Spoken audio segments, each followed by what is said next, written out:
Welcome sa Here Story PH. Maraming salamat.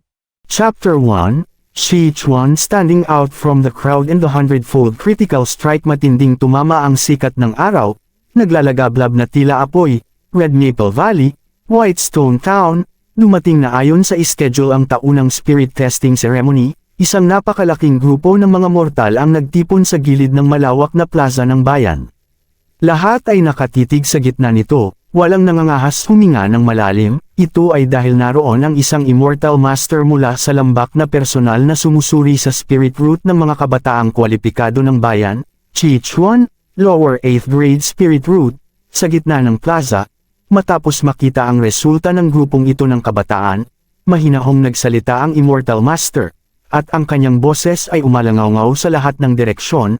Pagkarinig nito, nagkaroon ng bahagyang paggalaw ang mga tao sa paligid ng plaza, kasabay ng mahihinang hinga ng pagkagulat. Alam ng lahat na ang pagkakaroon ng spirit root ay nangangahulugan ng posibilidad na tahakin ang landas ng cultivation at immortality. Mula sa sandaling ito, ang binatang nagngangalang Shi Chuan ay maaari nang iwan ang pagiging mortal at maging isa sa mga iginagalang na immortal master. Noon, nagkaroon din sila ng parehong pagkakataon nang sila ay sumali sa spirit testing ceremony sa edad na 10 years old. Sa kasamaang palad, hindi lahat ay pinagpala ng spirit root, maaari lamang silang manatili sa Whitestone Town habang buhay, magkaanak ng magkaanak. Umaasang balang araw ay may isa sa kanilang mga magiging inapo ang magkakaroon ng spirit root. Ako talaga may spirit root. Samantala, sa loob ng spirit testing array sa gitna ng plaza, na nababalot ng banayad na liwanag, dahan-daang iminulat ng isang gwapong binata ang kanyang mga mata. Mahina siyang bamulong sa sarili, bakas ang hindi makapaniwala at labis na tuwa sa kanyang mga mata. Ang binatang iyon ay si Shi Chuan. Hindi siya orihinal na taga-mundong ito, kundi mula sa isang asol na planeta. Isa siyang web novel writer na palaging nagpupuyat sa pagsusulat hanggang sa bigla siyang mamatay. 10 years ago, siya ay transmigrated at isinilang sa isang cultivation clan, ang Chi family ng Red Maple Valley, sa isang mortal na bayan. Mula nang malaman niyang ito ay isang immortal world, matagal nang pinangarap ni Shi Chuan ang cultivation at eternal life, ngunit napakababa ng tsansa na magkaroon ng spirit root. Sa mga ordinaryong mortal, isa lamang ito sa bawat 10,000, bagamat miyembro siya ng Chi family at may dugong cultivator na dumadaloy sa kanyang mga ugat, na mas mataas ng kaunti ang tsansa, humigit kumulang 1%, nanatili pa ring napakaliit ng pag-asa. Kaya sa loob ng 10 years mula nang siya ay transmigrated, ang puso ni Shi Chuan ay punong-puno ng pagkabalisa kung mayroon ba siyang spirit root o wala. Kung wala, mananatili siyang mortal habang buhay. Siyempre, kahit bilang mortal, sa ilalim ng proteksyon ng mga cultivator ng Chi family, hanggat walang hindi inaasahang pangyayari, maaari siyang mamuhay ng payapa, mag-asawa, magkaanak, at sa huli ay mamatay dahil sa karamdaman. Ngunit hindi ito ang tunay na ninanais ni Shi Chuan. Sa kabutihang palad, marahil dahil sa kanyang pagkakakilanlan bilang isang transmigrator, may bahid ng providence na kumilos, at hindi siya iniwang walang spirit root. Pero itong lower 8th grade spirit root parang masyadong mababa naman. Ayon sa pagkaunawa ni Shi Chuan, ang spirit root ay hinahati sa 9 grades. Ang 1 hanggang 3 ang pinakamataas, ang 4 hanggang 6 ay katamtaman, at ang 7 hanggang 9 ang pinakamababa. Ang 8th grade spirit root ay hindi ang pinakamasama. Ngunit halos ganoon na rin, hindi ito tugma sa kanyang identidad bilang transmigrator. Bilang transmigrator, hindi ba't dapat ay first grade spirit root siya? Magugulat ang lahat, aagawin ang first place sa spirit testing ceremony, at mula roon ay tuloy-tuloy na mag-cultivate patungo sa rurok ng landas. May mali yata sa spirit testing array na ito, hayaan na. 8th grade ay 8th grade. Ang mahalaga, makakapag-cultivate ako.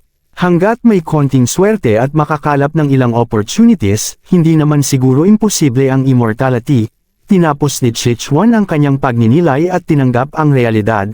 Ngunit sa sandaling iyon, sa harap ng kanyang mga mata, unti-unting lumitaw ang isang linya ng teksto, hundredfold critical strike loading, 0% ano ito nang makita ito. Natigilan si Shi Chuan. Sa sumunod na sandali, muling gumalaw ang mga numero sa teksto, hundredfold critical strike loading, 1% kaya pala ito ang golden finger. Makalipas ang ilang sandali, Natauhan si Chi-Chuan at bahagyang ngumiti. Alam ng lahat na ang mga transmigrator ay karaniwang may golden finger, maliban na lamang sa mga talagang malas, ang lower 8th grade spirit root ay hindi tugma sa kanyang transmigrator status, ngunit kapag may golden finger, bigla itong naging akmang-akma. Sa golden finger, ang immortality ay tila nasa abot kamay na, pero mukhang kailangan pa nitong mag-load ng kaunting oras. 100-fold critical strike hem, anong klaseng golden finger kaya ito?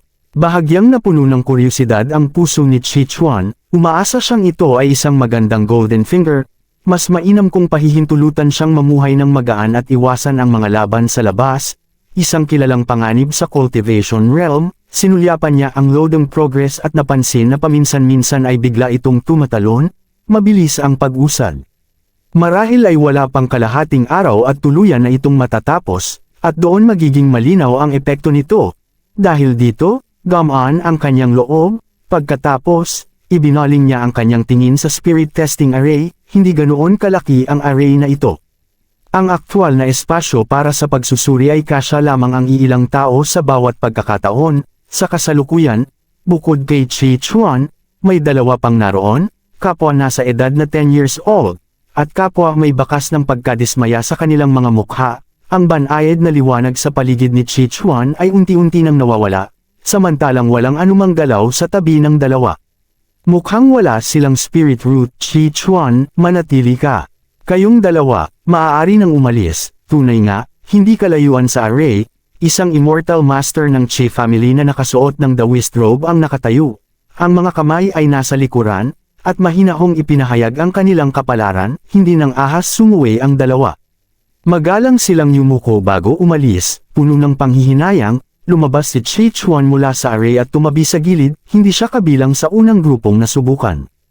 May isa pang batang lalaki na may maitim na kutis na nakatayo roon. Kapatid, may spirit root ka rin, tama. Nang makita ito, bahagyang nag-cruise ng mga kamay si Chi-Chuan at nagtanong ng may kuryosidad, Elder Brother Chi, ako si Chi Li.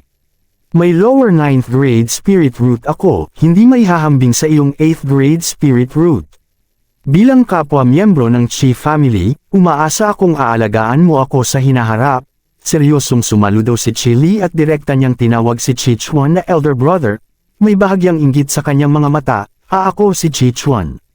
Sige na nga, magtulungan na lang tayo, nag-alinlangan si Chi-Chuan.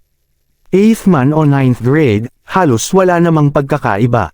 Pareho pa silang nasa edad na 10 years old, sino ba ang mas matanda?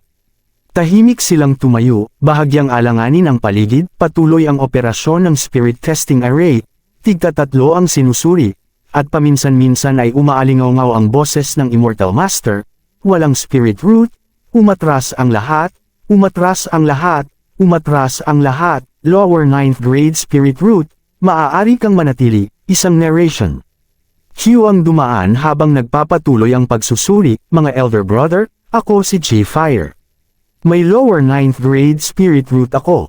Bilang kapwa miyembro ng Chi family, umaasa akong aalagaan ninyo ako. Hindi nagtagal, isa pang batang lalaki na nakasuot ng itim na robe ang lumabas mula sa array at nag-cruise ng mga kamay kina Chi-Chuan at Chi Li, lower 9th grade spirit root. Magtulungan tayo, sabi ni Chi Li habang nagbabalik galang, tama. Lower 8th grade spirit root lang din naman ako. Pareho lang ang 8th at 9th. Mag-alagaan tayo sa hinaharap, sagot ni Chi-Chuan, Elder Brother, 8th grade spirit root ka. Nang marinig ito, nanlaki ang mga mata ni Chi Fire kay Chi-Chuan bago siya tumango at tumabi. Ngayon, sina Chi Li at Chi Fire ay nakapwesto sa kaliwa at kanan ni Chi-Chuan, na tila ba siya ang naging sentro ng grupo nang hindi sinasadya. Nakatayo si Chi-Chuan na nakababaw ang mga kamay, palihim na tumitingin sa kaliwa at kanan, at nakaramdam ng kakaibang pagkailang. Sa mapanganib na cultivation realm, hindi kailanman magandang masyadong namumukod tangi. Sabi nga, ang pinakamatangkad na puno sa gubat ang unang tinatamaan ng hangin, bahagya siyang kumunat ang noo at tahimik na umatras, sinusubukang pumwesto sa likuran nila. Batay sa laki ng Whitestone Town, marahil ay may 100 hanggang 200 na batang 10 years old ang sumusubok bawat taon. Sa tigta-tatlo ang pagsusuri, mabilis itong natatapos, sunod-sunod pang apat ang lumabas mula sa array, lalaki at babae, at lahat ay may lower 9th grade spirit root. Matapos ang maiikling pagbati, tumabi rin sila, bumuo ng isang maliit na grupo kasama nina Chi Li at Chi Fire, at hindi namamalayang si Chi Chuan ang naging sentro. Anong klaseng 7-star array ba ito? Nang makita ni Chi Chuan na napalibutan na siya at wala nang puwang para umatras, napatahimik siya. Noong una, inakala niyang dahil lower 8th grade spirit root lang siya, medyo pangit na ang resulta, at sa dami ng dumalo sa seremonya, tiyak na may lalabas na mas maganda ang spirit root na tatabon sa kanya, ngunit hindi niya inakala na siya pa ang kukuha ng first place. Binabati kita, Brother Chi Chuan, sa pagkuha ng first place sa spirit testing ceremony. Kapag ikaw ay naging matagumpay, huwag mo kaming kalilimutan, taos-pusong sabi ni Chi Li. Binabati kita, Brother Chi Chuan, sa pagkuha ng first place sa spirit testing ceremony. Kapag ikaw ay naging matagumpay, huwag mo kaming kalilimutan, mabilis ding dagdag ni Chi Fire, ayaw magpatalo. Nang makita ito, nagkatinginan ang apat na natitira at agad ding nagpahayag ng kanilang pagbati kay Chi Chuan. Nanatiling tahimik si Chi Chuan, hindi niya alam kung paano tutugan sa sandaling iyon, hindi ba't parang may topak ang mga taong ito. Tumingin siya sa paligid, umaasang may lilito pang isa pang Immortal Seed, kahit lower 7th grade spirit root man lang, para maagaw ang atensyon mula sa kanya, ngunit tapos na ang spirit testing ceremony. Wala nang maaaring matagpo ang bagong Immortal Seed, hay mukhang sobra talaga akong namumukod, tangi hindi napigilan ni Chi Chuan na bumantong hininga habang tuluyang tinatanggap ang realidad. Chapter 2, Entering the Main Sect, Cultivation Method Transmission. Hindi kalayuan, naibalik na ng Immortal Master ang array at saka tumingin kina Chi Chuan at sa iba pang 7, ang tingin niya ay tila may halong saya at panghihinayang na mahirap basahin. Kung pag-uusapan ang pangit na resulta, ang spirit testing ngayong taon sa Whitestone Town ay nakakagulat na nakabuo ng 7 Immortal Seeds. Maganda ang ratio nito, bihira kumpara sa mga nakaraang taon, pero kung pag-uusapan ang magandang resulta, lahat sila ay lower 9th grade spirit root, at isa lang ang lower 8th grade spirit root. Sinasabi na ang mga may impluensya sa pamilya ay palihim ng sinusuri ang spirit root ng kanilang mga mas batang henerasyon. Ilang taon pa lang ang nakalilipas, at ang mga may spirit root ay dinadala na agad sa main vein sa loob ng lambak para mag-cultivate. May mga batang maaga pa lang ay halatang may kakaibang potential, kaya mataas ang posibilidad na may spirit root, at maagang near report para sa spirit testing, pero sa dulo, sobrang mahina pa rin, wala man lang kahit isa na lower 7th grade. Mukhang maliit ang pag-asa ng mga batang ito na umabot sa middle at late stage ng Chi refining. Pagkatapos ng spirit testing, binigyan muna ng Immortal Master ng Chi family ang mga Immortal Seed ng kaunting oras para ayusin ang mga mortal na bagay bago sila dalhin sa main vein para mag-cultivate. Sina Chi Li, Chi Fire, at ang iba pa ay nakikipag-usap na sa kani-kanilang pamilya. Si Chi Chuan, na ipinanganak at lumaki sa Whitestone Town, ay may mga kamag-anak din. Dahil may konting oras pa bago tuluyang matapos mag-load ang Golden Finger, naglakad si Chi Chuan palayo sa dagsa ng mga mortal. Hindi nagtagal, nakita niya sa gilid ng plaza ang isang middle-aged na mag-asawang nakasuot ng disenteng damit. Tito, tita, mahinang sabi ni Chi Chuan, banayad ang kanyang mukha. Noong taong ipinanganak si Chi Chuan, sinalakay ang Whitestone Town ng Demon Beasts. Maraming nasawi, kabilang ang kanyang mga magulang, at siya lang ang natirang buhay. Sa kabutihang palad, mayroon siyang tito at tita na naawa sa kanya at itinuring siyang sariling anak. Inalagaan siya mula pagkabata hanggang ngayon na 10 years old na siya. Mabuti, mabuti. Ang galing ng Achuan namin. Immortal Master ka na ngayon. Kaya mula ngayon, mag-cultivate ka ng mabuti sa loob ng lambak at huwag mo kaming intindihin, sabi ng tita. Bagamat bata pa ang itsura niya, may iilang bahagyang guhit ng pagod sa gilid ng kanyang mga mata. May likas siyang aura ng kabutihan at lamang, tugma sa pagtrato niya kay Chi Chuan, palagi siyang maalaga at mabait. Inabot ng tita ang kwelyo at manggas ni Chi Chuan, inayos ito na parang ayaw pang bitawan. Kita ang saya at pagmamalaki sa kanyang mga mata, at sa pinakailalim, may nakatagong pag-aatubili. Tama ang sinabi ng tita mo. Sabat ng tito, makapal pa ang buhok ng tito at maayos ang ayos ng damit. Nasa kasiglahan pa siya ng edad at halatang masigla ang loob. Sa wakas, may Immortal Master na ang pamilya natin. Habang mas mataas ang cultivation mo, mas gaganda rin ang buhay natin. Kapag umabot ka sa chi refining late stage, kahit 3 o 4 concubines, walang problema para sa akin, Chi Yu, anong sinabi mo? Ngumiti ang tita habang nakatitig sa tito, ngunit ang ngiti ay may halong babala. Ang ibig kong sabihin at Chuan, may sulat ako rito. Tandaan mo, ibigay mo ito sa second grandpa mo pagpasok mo sa lambak, mabilis na palusot ng tito. Bahagya siyang kinilabutan habang inilalabas ang isang liham na matagal nang inihanda. Siyempre, kung hindi pumasa si Chi Chuan sa spirit testing ngayon, hindi rin niya ilalabas iyon, sulat para sa second grandpa ko. Sanay na si Chi Chuan sa kalokohan ng tito niya, kaya hindi na niya pinansin.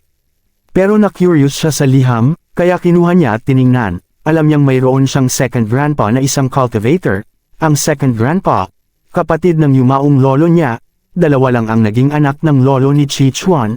Pagkamatay ng ama ni Chi Chuan, ang tito niya, kahit wala ng kapatid, ay nakapagpatuloy pa rin ng maayos na buhay sa Whitestone Town, at bahagi nito ay dahil sa deterrent force ng second grandpa. Pero narinig din ni Chi Chuan na hindi raw maganda ang kalagayan ng second grandpa sa main vein at hindi raw mataas ang cultivation. Hindi lang siya sigurado kung totoo, tama. Pumasok sa lambak ang second grandpa mo decades ago at tunay na seasoned immortal master siya. Sa ngayon, malamang nasa chi refining late stage na. Makakatulong ang liham na to para makakonekta ka sa kanya. Kadugo mo siya, siguradong malaking tulong, madiing sabi ng tito habang tumatango. Chi Chuan ay parang naniniwala, pero sa totoo lang, hindi siya lubusang kampante. Gayunman, sa unang yugto ng cultivation, mas mabuti pa rin na may matandang tutulong kaysa mag-isa.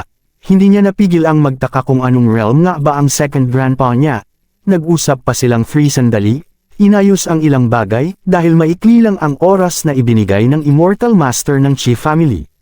Kalaunan, dumating ang oras ng paghihiwalay. Tita, ingat kayo.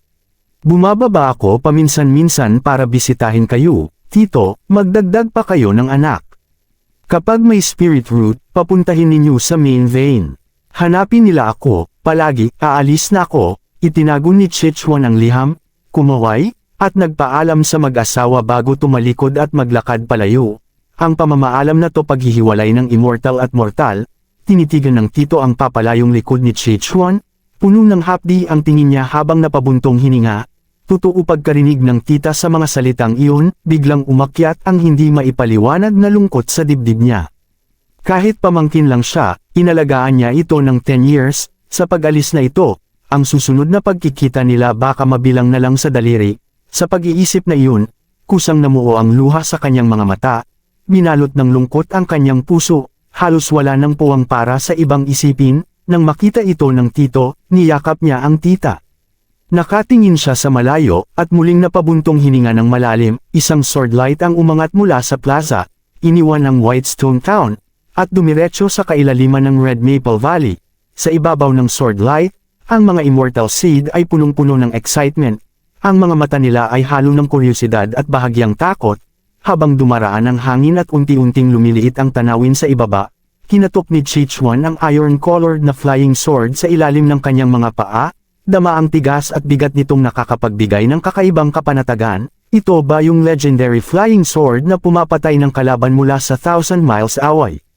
Parang iba, ang mga ganoong bagay na sobrang lakas, marahil ay mahirap pang pagmamay-ari ng karaniwang chi refining cultivator. Baka ordinaryong flying magical artifact lang ito nakahawig ng flying sword 100-fold critical strike load. 81% pagtuon ni Chi Chuan ng isip, lumitaw muli ang teksto sa harap niya, isang bagay na natuklasan niya hindi pa katagalan. Kaya niyang itago o ilito ito ayon sa gusto niya, sobrang convenient, mabilis. Lampas 80% na, bahagya siyang tumango. Pagkatapos, gumalaw ang isip niya at unti-unting naglaho ang teksto, kasunod nito, ibinaling ni Chi Chuan ang ulo niya sa Immortal Master na nakatayo sa unahang dulo ng flying sword. Nakakumpas ang mga kamay sa likod, lumilipad ang robe sa hangin, at parang may kakaibang bigat at karisma ang kanyang presensya na nagpapabilis ng tibok ng puso ni Chi Chuan, Immortal Master. Mabilis na sumaludo si Chi Chuan at nagsalita, ano yun? Lumingon ang Immortal Master. Kalma ang tindig, may kakaibang charisma. May family letter po ako rito. Maaari po bang ay pakiabot ninyo sa second grandpa ko? Lubos po akong magpapasalamat, sabi ni Chi Chuan habang iniaabot ang liham, cultivator din sa pamilya ang second grandpa mo. Ano ang pangalan niya? Walang emosyon na tinanggap ng Immortal Master ang liham, tila casual lang ang tanong, Chi Bai Kang? Sagot ni Chi Chuan, naiintindihan ko, nang marinig iyon, naalala ng Immortal Master ang Chi family. Mahigit 100 ang cultivators nila at halos magkakakilala. Wala man siyang malalim na koneksyon kay Chi Bai Kang, maliit lang itong bagay, kaya tumanggo siya, ipaparating ko, salamat po, Immortal Master. Alam ninyo po ba ang kalagayan ng second grandpa ko? Na-curious si Chi Chuan, dahil kaunti lang ang alam niya tungkol dito, maaga siyang nasugatan noon. Sa ngayon, nasa peak ng Chi Refining third layer siya, sagot ng Immortal Master, ang Chi Refining ay may 10 layers. Ang Chi Refining third layer ay nasa early stage pa rin, ganun po ba? Salamat po sa impormasyon, Immortal Master, na wala nang masasabi si Chi Chuan. Ang second grandpa palang ipinagmamalaki ng tito niya Chi Refining third layer lang, mukhang hindi uubra ang pag-asa sa second grandpa. Ang longevity ay kailangang ipaglaban niya gamit ang sariling lakas, patuloy na dumulas ang sword sa hangin, pumasok ng mas malalim sa Red Maple Valley, at hindi nagtagal ay bumaba sa tuktok ng isang peak na napakaganda ng tanawin, nakatayo ngayon si Chi Chuan at ang iba pa sa labas ng isang napakataas na hall. Tumangala sila sa plaque na may malalaking titik, Inheritance Hall, pagpasok pa lang nila sa peak na ito, ramdam na nila na naging sobrang presko ang hangin, posible dahil ito sa spiritual chi, iyon ang pumasok sa isip ni Chi Chuan, pagkatapos, sa paggabay ng Immortal Master, pumasok ang 7 sa hall at nakaharap ang preaching elder ng Chi family, puting-puti na ang buhok, naroon din ang ilang kabataan, malamang mga immortal seed na nakuha mula sa iba pang mortal towns, pero hindi nila alam kung anong spirit root ang meron ang mga ito, lahat kaya sila lower 9th grade spirit roots din. Napakabuti, napakabuti, ang gaganda ng mga immortal seeds na ito. Kami, matatanda, lilipas din balang araw, pero ang magiging kasaganaan ng Chi family sa hinaharap ay nakasalalay sa inyo. Ngayong taon, pareho ang ratio at dami ng immortal seeds ay napaka-remarkable. Mukhang umaangat ang kapalaran ng Chi family, hinaplos ng preaching elder ang balbas niya, nakapikit ang mga mata sa isang magiliw na ngiti, sinasabi na ang preaching elder ay high-tier cultivator sa Chi Refining late stage at isa sa pinakamataas ang ranggo sa mga elder ng Chi family. Ang mapansin at ma-encourage ng ganitong kalakas na tao ay nagpaalab sa dugo ni na Chi Li, Chi Fire, at ng iba pang immortal seeds. Tahimik silang nangako sa loob-loob na magtatagumpay sa cultivation at palalakasan ang pamilya, 100-fold critical strike loadang, 99% samantala, nakatitig si Chi Chuan sa teksto sa harap niya, tahimik na hinihintay ang mismong pagdating ng Golden Finger, Chapter 3, Evergreen Technique, 100-fold harvest 100-fold critical strike loadang, 100% 100-fold critical strike loaded successfully, dumating na rin sa wakas ang Golden Finger. Habang tinitingnan ng mga salitang lumulutang sa harap niya, bahagyang ngumiti si Chi Chuan, pero matapos makumpleto ang loading, dahan-daang naglaho ang mga salita, at parang wala namang nangyari, malamang, ito yung klaseng Golden Finger na kailangan kong tuklasin mismo kung paano gamitin. Pagkakita sa eksenang iyon, hindi man lang nabahala si Chi Chuan. Sanay siya sa ugali ng mga Golden Finger, sa parehong oras, sa harap ni Chi Chuan, matapos ang ilang formalidad, dumating na rin sa pinakahihintay na bahagi. Malalim at seryoso ang boses ng preaching elder, ito ang isang cultivation immortality method, ang evergreen technique robang, pansamantalang ipapahiram. Kailangan ninyong ibalik dito sa loob ng half a year, kung hindi may magiging kapalit. Pagkasabi niya nito, isang batang babaeng nakapulang robe ang lumabas at namigay ng mga asul na booklet sa mga immortal seeds, mga 10 years old pa lang ang bata. Maputi ang balat na parang nyebe, payat ang pangangatawan, at tahimik ang aura, kalma pero may bigat, at hindi tulad ng mga immortal seed na galing sa ibaba ng bundok, may bahid siya ng immortal aura. Dahil doon, maraming immortal seeds ang halos hindi huminga, at may ilan pa na tuluyang natulala. May dumaan na mabangong simoy sa ilong ni Chi Chuan, at sa kamay niya, biglang. May kopya na ng Evergreen Technique, ito na ba ang Cultivation Immortality Method? Ang ganda ng pangalan, Pero gaano kaya ito kaepektibo sa totoo? Sa loob-loob ni Chi Chuan, dahil tunay itong cultivation immortality method, siguradong malalim at mahirap intindihin, at lalo na, dahil lower 8th grade spirit root siya, na curious siya at basta-basta lang itong binuklat, hindi umaasang may mauunawaan agad. Pero sa hindi niya inaasahan, matapos ang mabilisang sulyap, may biglang lumitaw na teksto sa paningin niya. You briefly skimmed through the evergreen technique, attempting to comprehend its entry, triggering a 100-fold critical strike, gaining a 100-fold gain, and your understanding of the evergreen technique has slightly improved. Nang makita ito, bahagyang kumislot ang isip ni Chi Chuan. Ito ba ito na yung pag-trigger ng Golden Finger? Kasabay nito, may isang agos ng impormasyon na pumasok sa utak niya. Nang suriin niyang mabuti, bahagi iyon ng pag-unawa sa evergreen technique. Matapos niya itong ma-absorb, malinaw niyang naramdaman na may nakuha siyang napakapayak na understanding ng evergreen technique. Isang bagay na imposibleng makuha mula sa simpleng pag-skim lang, pinalakas ito ng critical strike ng Golden Finger. Ito pala ang epekto ng Golden Finger. Tahimik na kinapa ni Chi Chuan sa isip ang bagong pag-unawa niya. At tama, sobrang superficial lang, gaya ng sinabi ng teksto, dahil ang una niyang pagbuklat ay halos hindi pa nga matatawag na pagbabasa. Kahit na 100-fold critical strike ang tumama, maliit pa rin ang gain, baka wala pang 1.5%, lalo nang hindi ito sapat para diretso siyang umabot sa entry level. Bahagyang nang hinayang si Chi Chuan, kung nagbasa lang sana ako ng seryoso kanina, pero wala na. Wala siyang magagawa, huli na ang lahat. At bago pa ito ma-trigger sa unang pagkakataon, paano niya naman malalaman ang eksaktong epekto? Mukhang ang Golden Finger ko tungkol sa pagkuha ng mas malaking reward kapag may ginagawa ako at saka ito nagkikritik o nagtitrigger ng gain, at malamang hindi ito limitado sa isang bagay. Kapag inapli sa cultivation, pwede itong mga hulugan ng mabilis na pag-usad sa cultivation methods, mas malalim na comprehension sa magic divine techniques, at kahit sa pill, artifact, talisman, array pero kailangan pa ng matagal na verification. Ang tanong lang kaya ba nitong laging 100-fold? Nag-isip si Chi Chuan, pagkatapos, binuklat niya ulit ng casual ang evergreen technique, kahit pa 100-fold critical strike ulit, na-waste ko na yung unang pagkakataon. Hindi na ako manghihinayang kung masayang ulit. You briefly skim through the evergreen technique, attempting to comprehend its entry, triggering a 10-fold critical strike, gaining a 10-fold gain, and your understanding of the evergreen technique has slightly improved. Muling lumitaw ang mga salita sa harap niya. May panibagong understanding na lumitaw sa isip niya. Pero sa pagkakataong ito, mas maliit pa ang nakuha niya kumpara kanina. Sinubukan niya pa ng ilang beses. You briefly skim through the evergreen technique, attempting to comprehend its entry, triggering an 8-fold critical strike, gaining an 8-fold gain, and your understanding of the evergreen technique has slightly improved.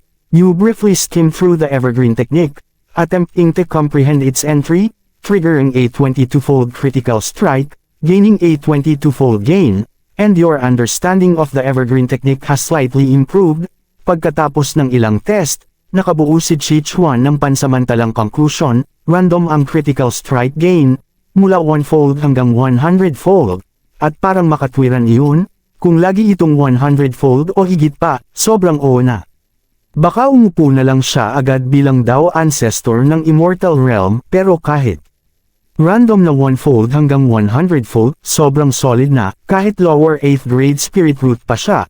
Ang ganitong suporta ay sapat para umangat ng mas mabilis kaysa normal. At isa pa, mukhang wala ring cooldown ang Golden Finger niya, at applicable sa lahat ng uri at saklaw. Kung sakali mang mamatay siya at mapunta sa ghost daw para mag-cultivate, malamang hindi rin mababa ang mararating niya. Sobrang open ng Golden Finger na to. Ang ganda. Samantala, ang iba pang immortal seeds ay binubuklat din ang kani-kanilang evergreen technique, pero hindi tulad ni Chi Chuan, wala silang Golden Finger, kaya halos wala silang makuha. Kumakamot sila ng ulo sa inis at pagkalito. Sa unahan, nagbanggit pa ang Preaching Elder ng ilang detalye tungkol sa evergreen technique, pati mga rules at taboos sa main vein. Pagkatapos magsalita, inutusan niya ang Immortal Master na kanina pa roon para ihatid palabas ang mga immortal seeds. Hindi nagtagal, naiwan sa Inheritance Hall ang 2 people na lang. Channer, matapos mong makita ang mga immortal seeds ngayon, ano ang tingin mo? Tanong ng preaching elder habang hinahaplos ang balbas niya at lumilingon sa batang babaeng nakapula. Ang batang babae ay si Chi Channer, apo ng preaching elder, at kilalang may gifted na cultivation qualities. Nag-isip siya sandali, saka nagsalita sa malinaw na boses, "Grandfather, pakiramdam ko mababa ang kalidad ng spirit root ng mga immortal seeds na ito. Malabong may marating sila sa hinaharap. Baka umikot lang sila sa chi refining middle stage, at may ilan pang hindi man lang makaka-breakthrough hanggang early stage, pero ang Chi Family Cultivation Clan ay mahigit 100 cultivators lang ng kaunti, kaya kahit dagdag na fresh blood, malaking bagay na rin, bahagyang tumango ang preaching elder, tama. Pero nakakalimutan mo bukod sa spirit root, mahalaga rin sa cultivation ng comprehension at fortune, sa mga immortal seeds na iyon. May ilan na posibleng may mataas na comprehension o magandang fortune, at maaaring umabot sa Chi refining late stage at maging elder ng Chi family balang araw, makapag-ambag ng malaki, syempre, mababa ang probability, pero ikaw, Chinner dito, tumulim ang tingin ng preaching elder kay Chi Channer, iba ka sa kanila. May 4th grade spirit root ka, at sa murang edad, umabot ka na sa Chi refining second layer. Outstanding ang talent mo. Basta hindi ka madadapa sa daan, siguradong maaabot mo ang Chi refining late stage, pero hindi dapat doon tumigil ang ambisyon mo. Nakatanggap ako ng balita, sa loob ng ilang taon, magbubukas ang Wind Moon Upper Sect para mag-recruit ng mga bagong disciples. Tradisyon na nilang magbigay ng kaunting phase sa mga cultivation clans, kaya nagbibigay sila ng maliit na bilang ng inner sect quotas. Kapag nakuha mo yun, napakalaking advantage. Foundation Establishment Spiritual Objects, Foundation Establishment Pills, ang mga high-tier resources na yan sa loob ng sect, mabubuksan lang kung inner sect o mas mataas ang status mo. At ang pinakamahalaga para sa cultivation clan natin, hindi kung gaano karami ang Chi refining late stage experts natin, kundi kung may Foundation Establishment great cultivator tayo, kahit one lang, sapat na para protektahan ang clan at pahabain ang lineage nito ng 200 years. Iyon ang dapat mong target. Naiintindihan mo ba? Maiintindihan ko, Grandfather. Tumingin si Chi Channer sa malawak na tanawin ng kabundukan sa labas ng hall, at tumigas ang determinasyon sa kanyang mukha. Mag-cultivate ako ng mas masipag, at sisikapin kong umabot sa Chi refining middle stage bago magbukas ang Wind Moon Upper Sect, para maagal ko ang inner sect quota. Chapter 4, Breakthrough, Chi refining first layer. Matapos umalis sina Chi Chuan at ang iba pa sa Inheritance Hall, pinangunahan sila ng Immortal Master patungo sa isa pang mas maliit na peak. Ito ang Red Dust Peak.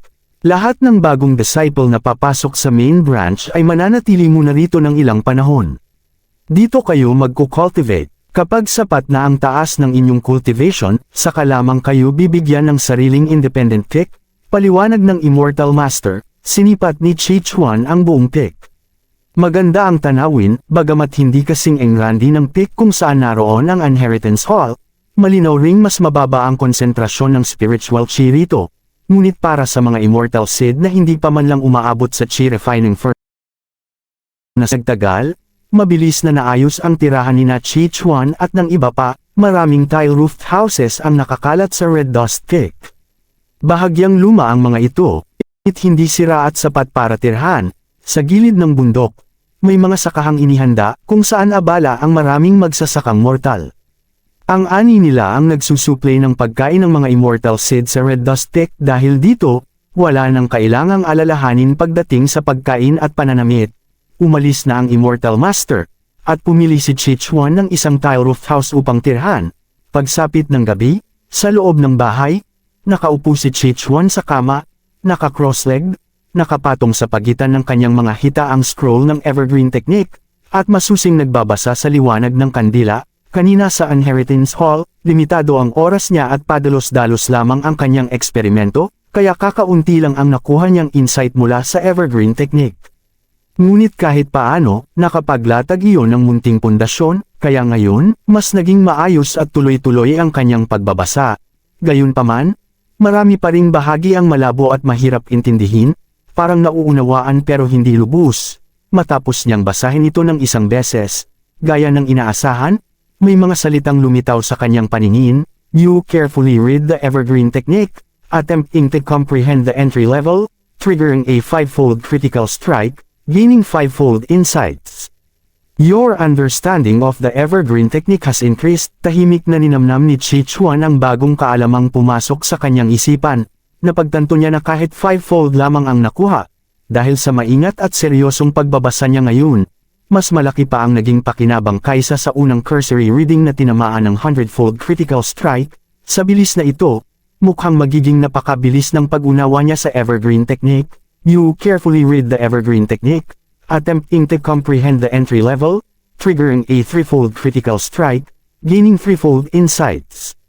Your understanding of the evergreen technique has increased. You carefully read the evergreen technique, attempting to comprehend the entry level, triggering an 11-fold critical strike, gaining 11-fold insights.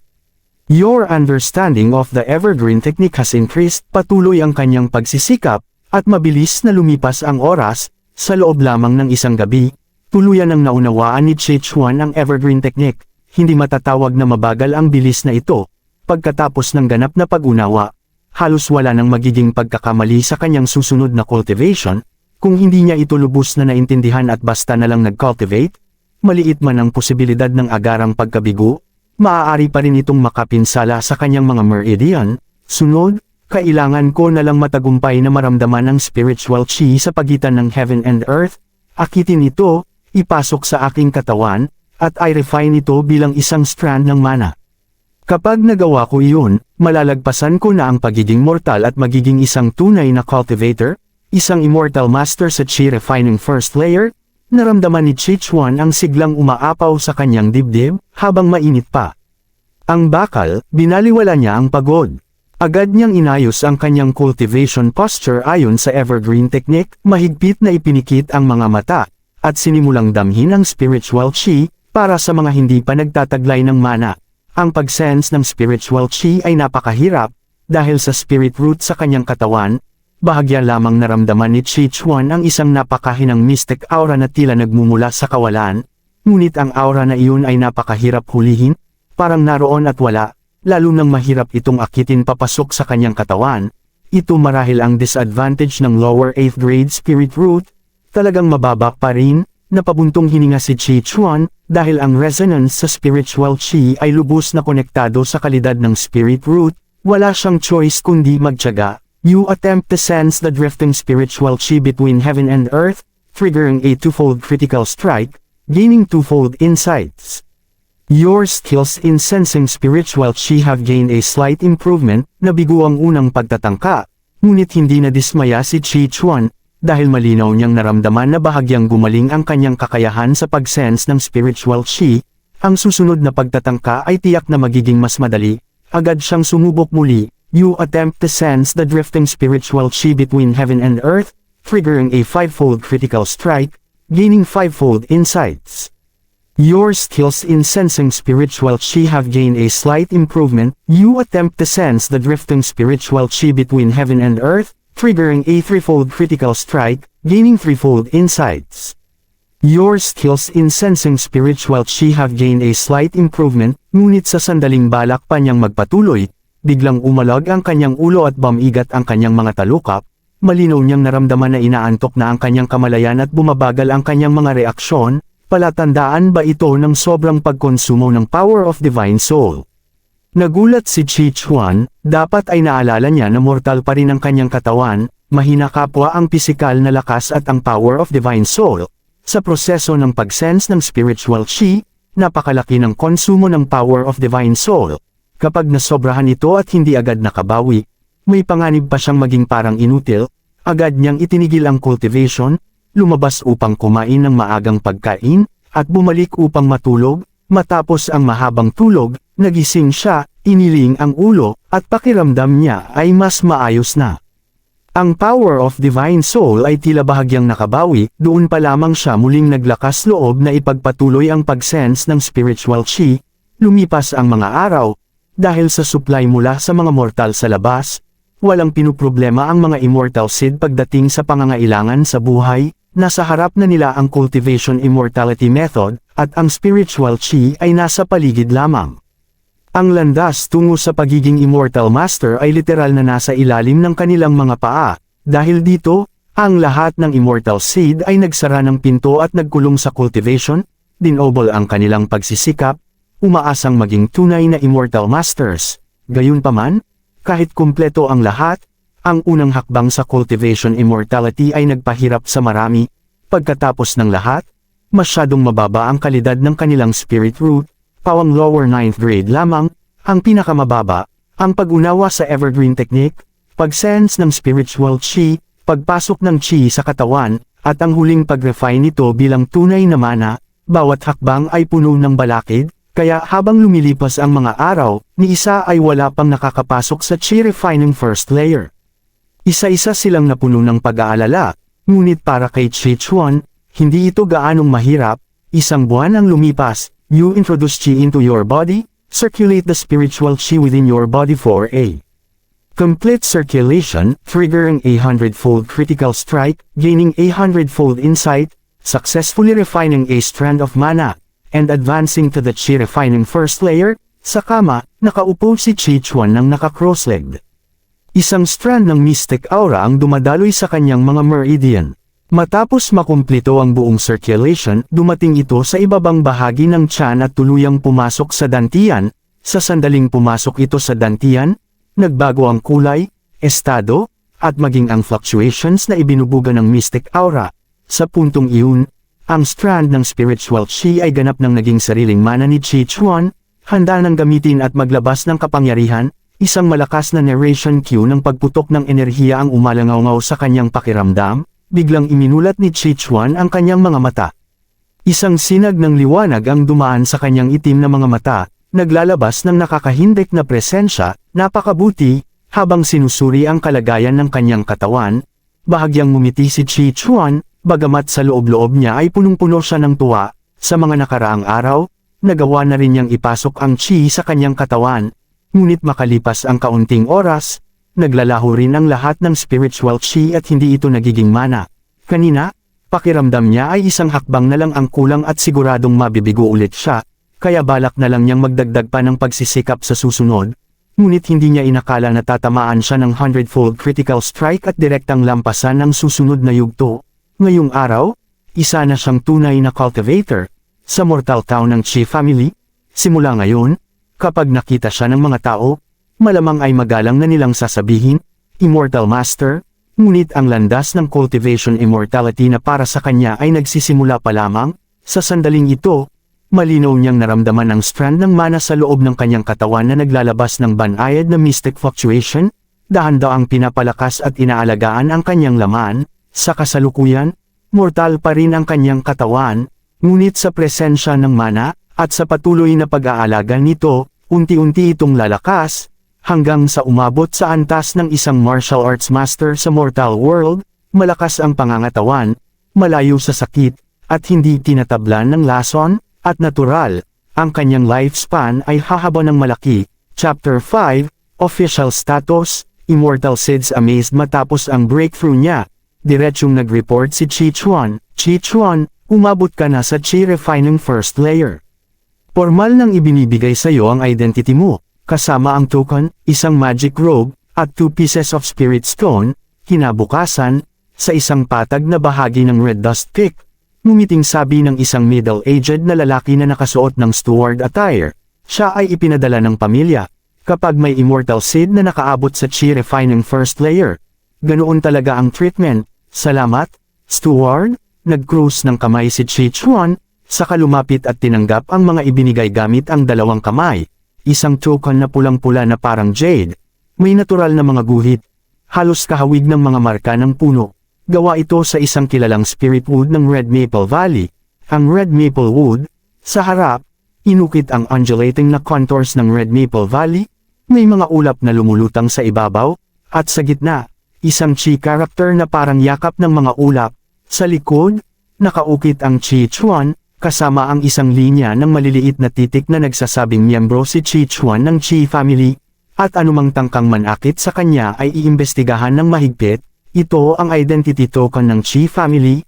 Kapag hawak mo ito, tunay ka ng itinuturing na bahagi ng Chi family main lineage, protektado ka ng pamilya, at may karapatan kang tumanggap ng 2 lower grade spirit stones bawat taon bilang tribute. ang standard magic robe ay bahagyang kahawig ng The West. Robe sa dati niyang buhay. May ilang pulang maple leaves na naka-embroidery sa manggas, natural at elegante, dahil may array enhancement, kaya nitong mag-adjust ng size sa katamtamang lawak, magtaboy ng alikabok at tubig, at protektahan ang nagsusuot laban sa mga insekto. Ang 2 lower grade spirit stones naman ay parisukat at kasing laki ng kuko. Kapag hinawakan mo, mararamdaman ang spiritual chi sa loob. Ito ang common currency sa cultivation realm. Totoo nga, ang tao, nahuhusgahan sa suot, pagkasot ni Chi Chuan ng magic robe, bigla siyang nagiba ang dating.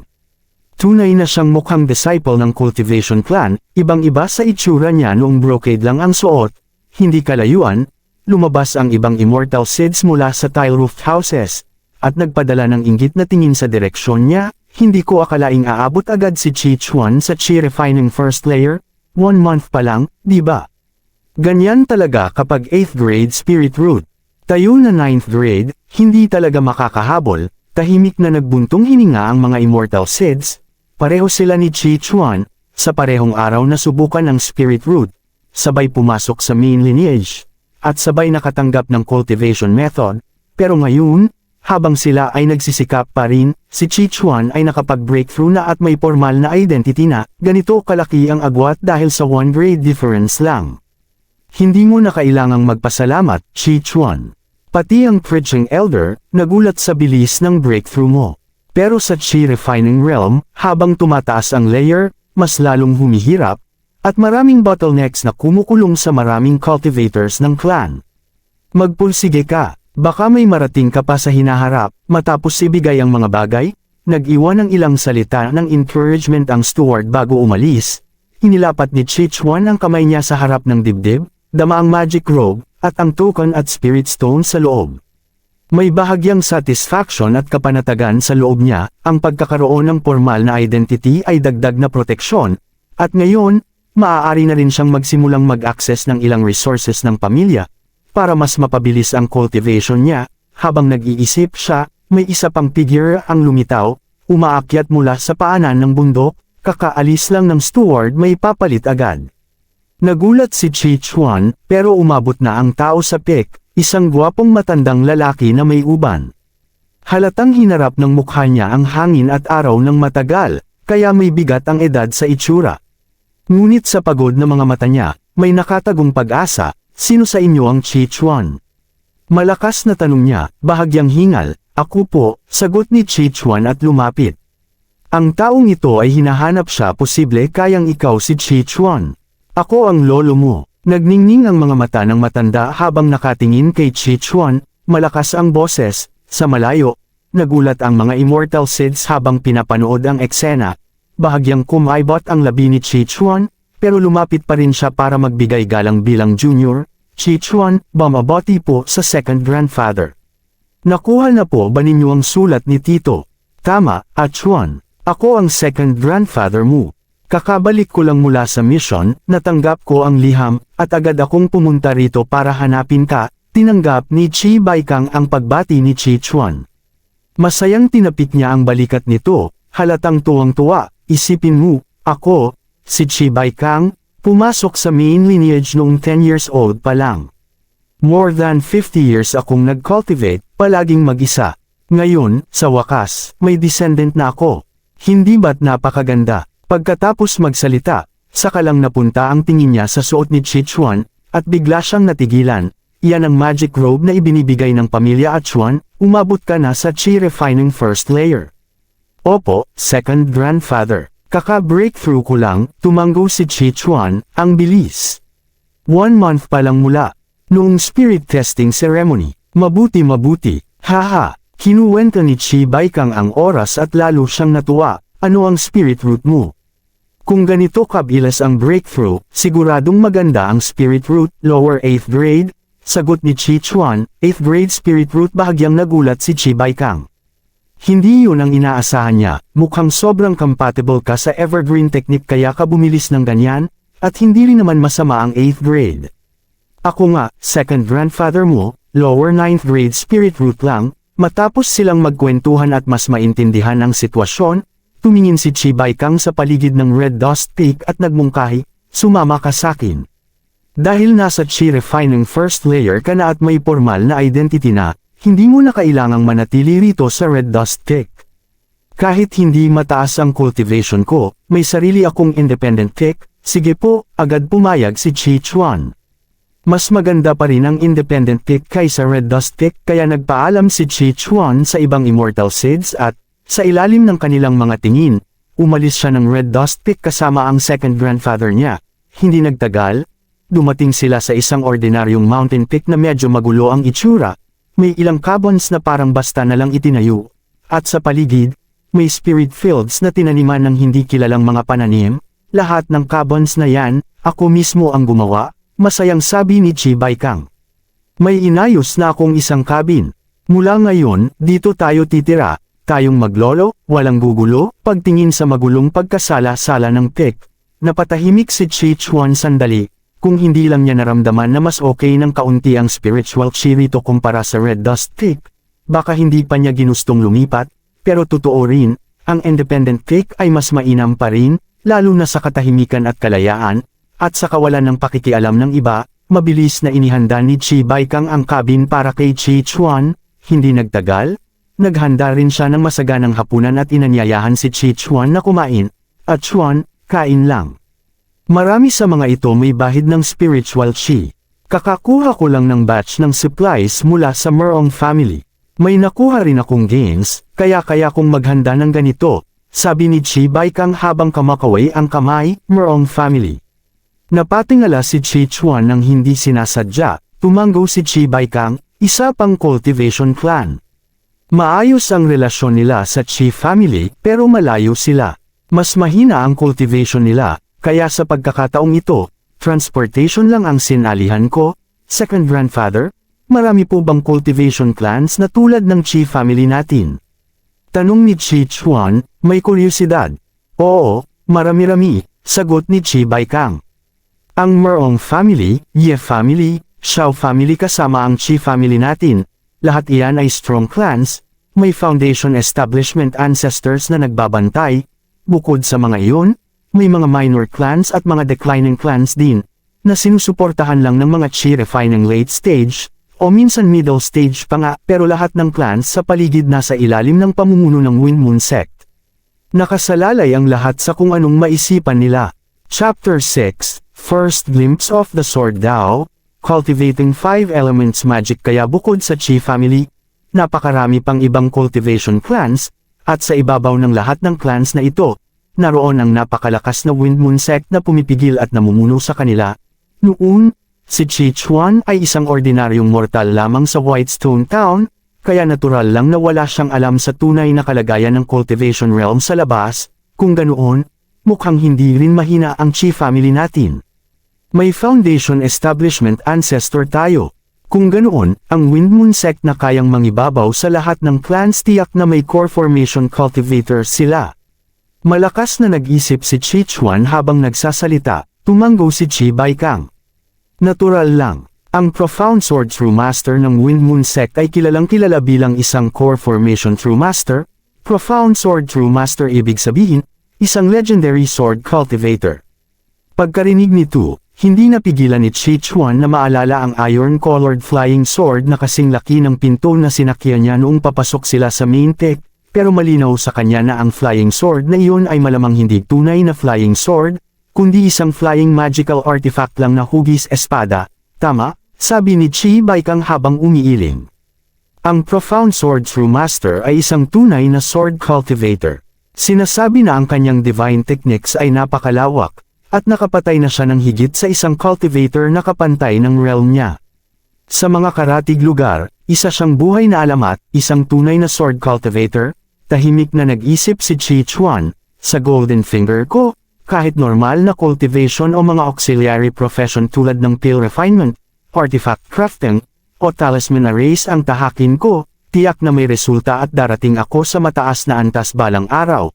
Pero kung pag-uusapan kung alin ang pinakamalakas at may pinakamabangis na combat ability sa cultivation realm, walang duda, nasa tuktok ang Sword Dao. Kung makapasok ako sa Sword Dao at magamit ang 100-fold critical strike, tiyak na may mararating ako. Bukod pa roon, Kung matibay ang pundasyon ko sa sword daw sa hinaharap, malaking tulong iyon, maging sa pagprotekta sa sarili kapag may krisis, o sa pakikipag-agawan ng cultivation resources at opportunities. Ngunit hindi ganoon kadaling pumasok sa sword daw. Ayon sa hinuhal ni Chi Chuan, tiyak na kailangan nito ng isang sword daw technique. Naalala niya ang isang nobela mula sa dati niyang buhay, kung saan ang bida ay umasa sa isang sword daw technique na tinawag na Saiyan Origin Sword Manual, at sa pamamagitan nito ay umabot sa Mahayana at umakyat sa Immortal Realm. Dahil dito, agad na nagtanong si Chi Chuan, second uncle, may sword daw technique ba ang Chi family natin? Pagkarinig nito, paulit-ulit na umiling si Chi Baikang, siguro wala. Wala pa akong narinig na may sword cultivator sa Chi family, hindi lang sa Chi family, kahit sa mga clan sa paligid. Wala pa akong narinig na may sword cultivator. Ang mga sword daw technique na ganyang antas malamang nasa Wind Moon sect lang. Naiintindihan ko may bahagyang panghihinayang sa isip ni Chi Chuan, bago pa man siya magtanong, pakiramdam na niya na wala talagang sword daw technique ang Chi family. Masyadong bihira ang ganitong mga bagay, kung tutusin, bukod sa sword daw techniques, malamang hindi rin ganoon karami ang ordinaryong cultivation immortality methods ng Chi family. Kung ganoon, kung nais niyang tahakin ang sword daw sa hinaharap, mukhang kailangan niyang pumasok sa Wind Moon sect. Pero wala siyang ideya kung paano eksaktong makapasok sa Wind Moon sect, kaya sa ngayon, kailangan muna niyang itabi ang mga ganitong iniisip at maghintay ng tamang pagkakataon. Sa tapat niya, napansin ni Chi Baikang ang mga tanong ni Chi Chuan at bahagyang nagulat, at Chuan, huwag mong sabihin na may iniisip ka tungkol sa sword daw. Ngumiti si Chi Chuan at tumango. Oo, kung makapasok ako sa Wind Moon sect, maging true disciple, at makuha ang sword daw inheritance ng profound sword true master, iyon ang pinakamaganda. Haha, may ambisyon ka. Sa una, inakala ni Chi Baikang na baka sobra lang ang iniisip ni Chi Chuan. Pagkatapos ng lahat, lower 8th grade spirit root lamang ito, at ang sword daw sa ganitong antas ay hindi basta-basta naaabot ng mga cultivator mula sa kanilang pinagmulan, pero matapos marinig ang sinabi ni Chi Chuan, napagtanto ni Chi Baikang na baka mali ang una niyang akala, marahil biro lang ito ng isang batang lalaki sa harap ng nakatatanda. Isa pa, sinong low-level cultivator ba ang hindi nang arap sa sword? Daw, wala itong kakaiba, dahil dito, hindi na niya ito binigyang pansin, pagkatapos, tila may naalala siya. Kinuha niya ang isang bangkos ng talismans at iniabot kay Chi Chuan, at Chuan, para sa iyo ang mga talismans na ito. Isang welcome gift mula sa second uncle mo, welcome gift. Maraming salamat, second uncle. Tinanggap ni Chi Chuan ang mga ito gamit ang dalawang kamay. Ang mga talismans ay matingkad na dilaw, gawa sa hindi kilalang material, matibay, at may mga komplikadong pulang simbolo na nakaukit, na naglalabas ng banayad na spiritual light mula sa mga linya. May kabuuang 15 ang mga ito, batay sa mga simbolo, tila may 3 types ng talismans, 5 bawat uri, dahil may mga simbolong halos magkakapareho. Ito ang Fireball Talismans, Water Arrow Talismans, at Light Body Talismans. Lahat ay Tier 1 lower grade talismans. Hindi sila gaanong mahal sa Spirit Stones. Gamitin mo na lang sa ensayo, basta huwag mong masunog ang bundok ko. Tawa ni Chi Baikang. Muling nagpasalamat si Chi Chuan at maingat na itinabi ang mga talismans. Sa ngayon, nasa Chi Refining first layer pa lang siya. Kahit may breakthrough na siya sa realm, wala pa siyang tunay na paraan para makipaglaban sa mga talismans na ito. Kahit paano, may kakayahan na siyang mag-self-preservation kapag may panganib. Ay, oo nga pala, at Chuan, dagdag ni Chi Baikang. Ngayong nasa Chi Refining first layer ka na rin, pwede ka nang mag-try mag-cultivate ng ilang basic magic kapag may oras ka. Sa Evergreen Technique Cultivation Manual mo, may nakatala roong basic 5 elements magic, na pabuntong hininga siya habang nagsasalita, para sa mga cultivator na tulad natin na mababa ang spirit root at hindi nabibigyan ng espesyal na atensyon ng higher-ups ng pamilya. Kung maganda ang kalagayan, ang Chi Refining middle stage na ang pinakamataas na mararating, yung mga mas malas pa, tulad ng second uncle mo, ay tuluyang naipit sa middle stage bottleneck, natigil sa Chi Refining third layer, at hindi iyon bihira, kaya habang nagko-cultivate ka ng basic 5 elements magic, alamin mo kung alin ang pinakabagay sa talento mo. Sa hinaharap, doon ka mag-focus, kung makakapagpaunlad ka ng isa o dalawang spells hanggang minor success o higit pa, maituturing na iyon bilang dissenting combat techniques. Naiintindihan ko, second uncle, sagot ni Chi Chuan, alam niyang may nakatala talagang basic 5 elements magic sa evergreen technique. Noon, nakatuon lang siya sa cultivation method mismo at sa pag-breakthrough sa Chi refining first layer. Kaya hindi niya masyadong pinansin ang mga spells. Ngayon na nasa Chi refining first layer na siya, natural lang na subukan na rin niya ang mga ito. Pagkatapos ng lahat, sa kasalukuyan, halos wala siyang pera, 2 spirit stones lang at 15 talismans ang hawak niya. Wala rin siyang magical artifacts. Kaya sa ngayon, magic lamang ang tanging paraan para mapalakas ang combat power niya. Pagkatapos ng hapunan, bumalik si Chi Chuan sa simple niyang silid, matapos magayos ng kaunti. Umupo siya sa kama ng naka-cross-legged at kinuha ang Evergreen Technique Cultivation Manual. Binuklat niya ito sa bahaging naglalaman ng Basic 5 Elements Magic, Fireball Technique, Water Arrow Technique, Earth Wall Technique, Golden Skin Technique, Wood Vine Technique. Iyon lang pala ang 5 spells na laman ng Evergreen Technique. Kung gusto kong matuto ng iba pang spell sa hinaharap, kailangan ko sigurong mag-exchange sa loob ng pamilya. Mahinang bulong ni Chi Chuan sa sarili. Magsisimula ako sa Fireball Technique, at mukhang magkakaroon din ng epekto ang 100-fold critical strike sa cultivation ng spell na ito. Chapter 7, Easy Entry to Magic. You diligently study the Fireball Technique, attempting to reach the entry level, triggering a 10-fold critical strike, gaining 10-fold rewards, and your understanding of the Fireball Technique has slightly improved. Maingat na binasa ni Chi Chuan ang Fireball Technique na nakatala sa loob ng Evergreen Technique. Pinag-isipan niya ang kahulugan ng bawat salita at inunawa ang mga prinsipyo sa likod nito, gaya ng inaasahan niya. Sa pagtatapos ng pagbabasa, isang linya ng teksto ang lumitaw sa harap ng kanyang mga mata. Kasunod nito, isang agos ng impormasyon ang bumuhos sa kanyang isipan. Isa itong bahagi ng comprehension ng Fireball Technique. Matapos niya itong ma-absorb, malinaw na naramdaman ni Chi Chuan na nadagdagan ang kanyang pag-unawa sa Fireball Technique. Ngunit ang pag-practice ng magic ay hindi ganoon kadali, kahit na ang Fireball Technique ay kabilang sa mga karaniwang spell ng Basic 5 Elements Magic. Ang ganap na pagmaster nito ay nangangailangan pa rin ng malaking pagsisikap, kaya matapos niyang lubos na ma-absorb ang nakuha niyang comprehension, pakiramdam ni Chi Chuan ay hindi pa rin siya umaabot sa antas na kayanan niyang i-cast ang spell. Agad niya itong muling binasa ng seryoso, muling sinusubukang unawain ang Fireball Technique. You diligently study the Fireball Technique, attempting to reach the entry level, triggering a 2-fold critical strike, gaining 2-fold rewards, and your understanding of the Fireball Technique has slightly improved. You diligently study the Fireball Technique, attempting to reach the entry level, triggering a 5-fold critical strike, gaining 5-fold rewards, and your understanding of the Fireball Technique has slightly improved. Sa patuloy na pagsisikap ni Chi Chuan, mabilis na lumalalim ang kanyang comprehension ng Fireball Technique. Mukhang hindi na magtatagal bago niya ito matagumpay na magamit. 3 days later, you diligently study the Fireball Technique, attempting to reach the entry level, triggering a 50-fold critical strike, gaining 50-fold rewards. Your understanding of the Fireball Technique increased significantly, and you have successfully reached the entry level of the Fireball Technique. May manipis na mga guhit ng dugo na lumitaw sa mga mata ni Chi Chuan. Sa loob ng 3 days na iyon, bukod sa paglalaan ng oras araw-araw para i-cultivate ang Evergreen Technique at pahusayin ang kanyang cultivation, halos lahat ng natitirang oras niya ay ibinuhos niya sa Fireball Technique. Ang masipag ay hindi nabibigo, kasabay ng paglitaw ng teksto sa harap ng kanyang mga mata, isang napakalaking dami ng comprehension tungkol sa Fireball Technique ang muling pumasok sa kanyang isipan, pinagsama-sama sa mga naunang naipon na kaalaman, parang nabuo ang isang kumpletong bilog.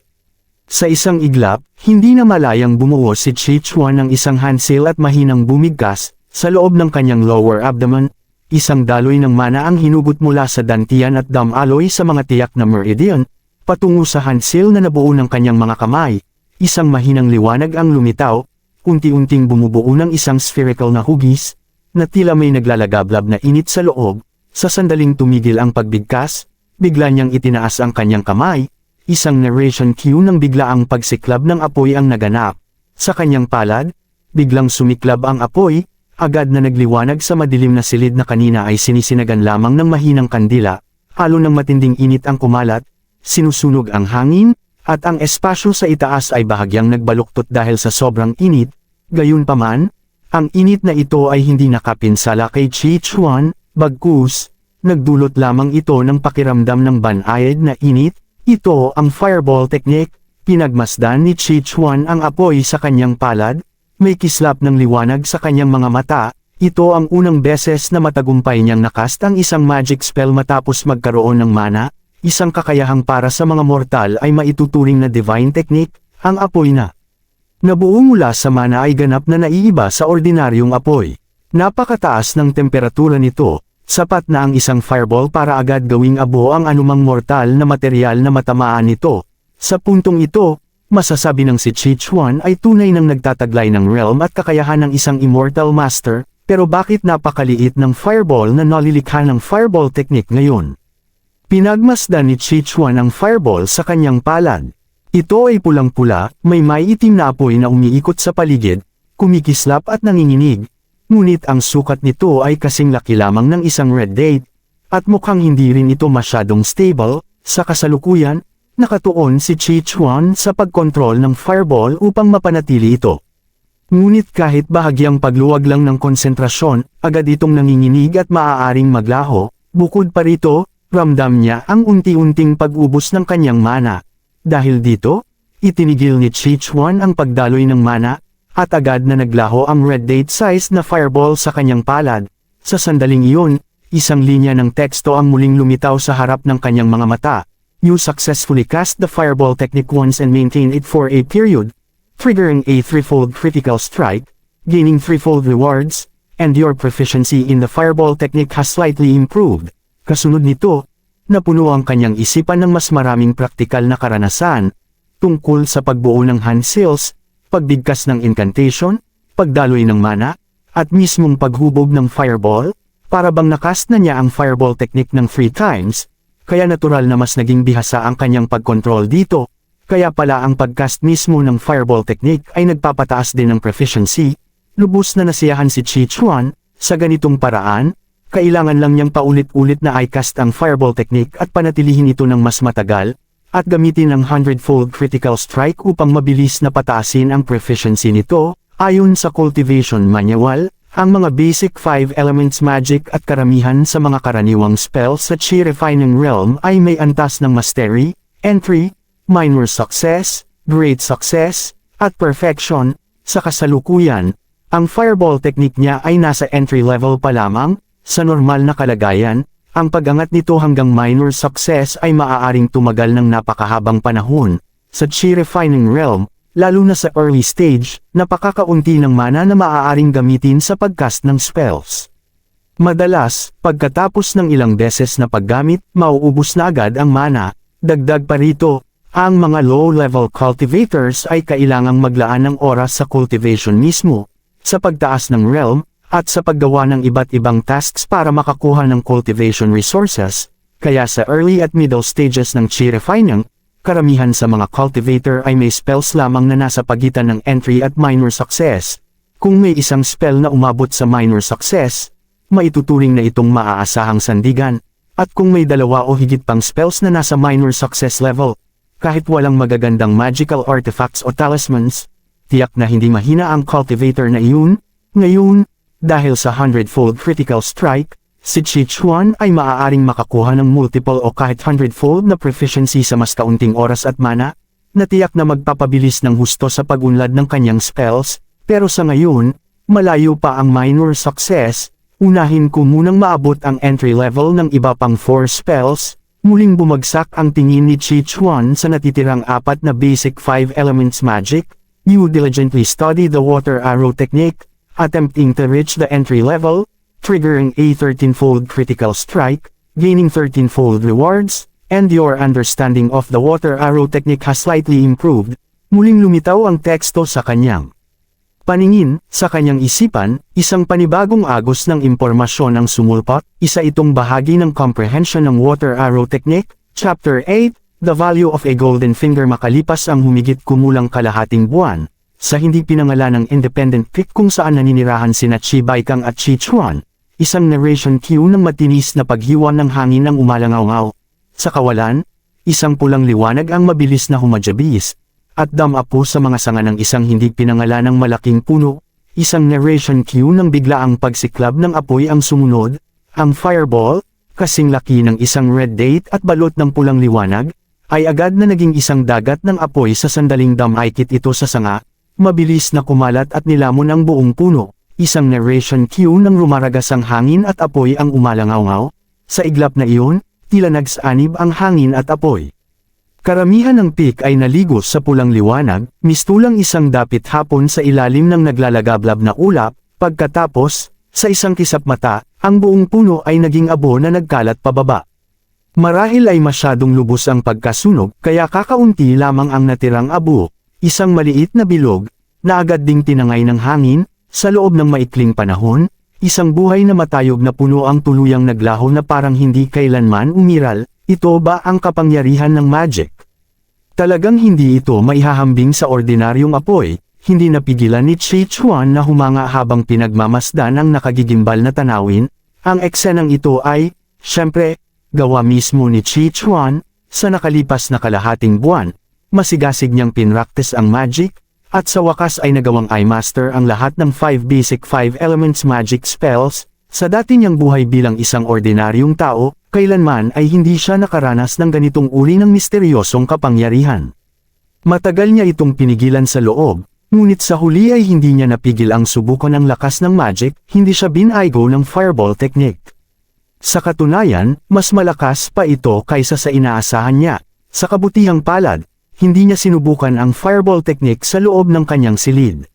Kung hindi, malamang ay naglaho na ang buong bahay at wala na sana siyang matitirhan. Anong kalokohan ito, Chuan? Bakit mo sinunog ang puno ng walang dahilan? Hindi kalayuan, nagmamadaling lumabas si Chi Baikang mula sa kanyang kubo matapos marinig ang malakas na ingay. Pagkakita sa nangyari, agad siyang sumigaw, inakala niyang may ibang cultivator na umatake sa bundok.